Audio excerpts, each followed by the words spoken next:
if you're like me, then when you're asked to give a presentation of any kind to any audience, it can be a little bit nerve-wracking. It can be a little bit frightening to know what to do and what to say. I can't give you a whole lot of advice about what to say, but I sure can tell you the right thing to wear. So we're going to look at a few different presentation outfits in a few different scenarios, starting from really low stakes like high school, college classroom, all the way up to presenting to C-suite executives. So let's take a look.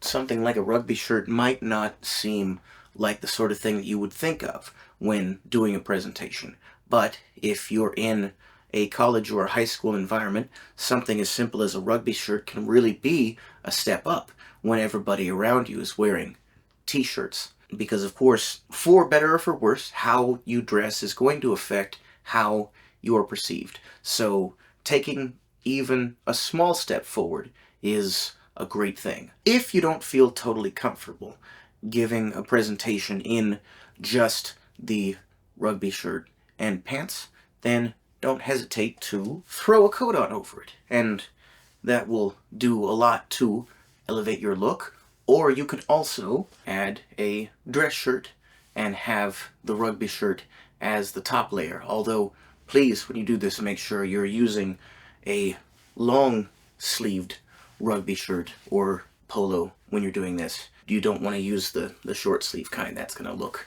kind of silly. But this is a way to take something that's a little bit more casual and elevate it just enough to make you look a little bit better than normal. Now, if your presentation has a larger audience and you are expected to hold a lot of focus and provide a lot of energy, then wearing something bolder can be really helpful for that. If you are trying to do something that draws more attention, then using the principles from our Elements of Style guide about things like color blocking and pattern mixing can be really helpful for that. However, if you feel like this level of boldness is going to make you less confident instead of more confident, then you can always lean on the items from your Young Professionals starter kit, like your navy blazer, with which you can almost never go wrong. For a more intimate boardroom setting, where it's a smaller audience, but the stakes are higher, the details that you choose are going to matter a good deal. It might be worth it to discuss with the other people in your department who've met C-suite executives before, if they've visited before, and finding out what sort of attitude, what sort of things that they prefer. If you don't like to do things that are more bold, of course, you can always rely on the charcoal suit from your starter kit, but I chose, for this one, a good bit of pattern mixing, and I chose the Winchester shirt for a little bit of extra elegance with the contrast collar and cuffs. Overall, even though I've added some funky details to this outfit to make it my own, I've still chosen to do a more conservative outfit, and I've gone for a full suit.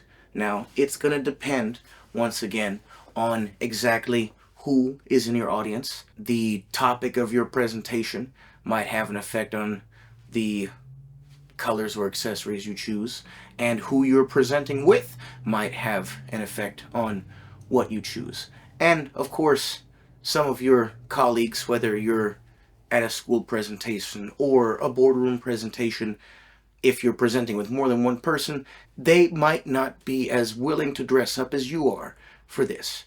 So encourage your colleagues to stand up with you, but don't let them affect how you present yourself. When you are presenting and you are choosing what to wear for that presentation, consider both the audience and yourself, because how you are perceived is also going to be judged based on things like your confidence. And if you are wearing clothes that you don't feel like help you express yourself well, that you feel like are not going to be as comfortable, that will come off in how you're perceived. Be able to take a look at that balance carefully.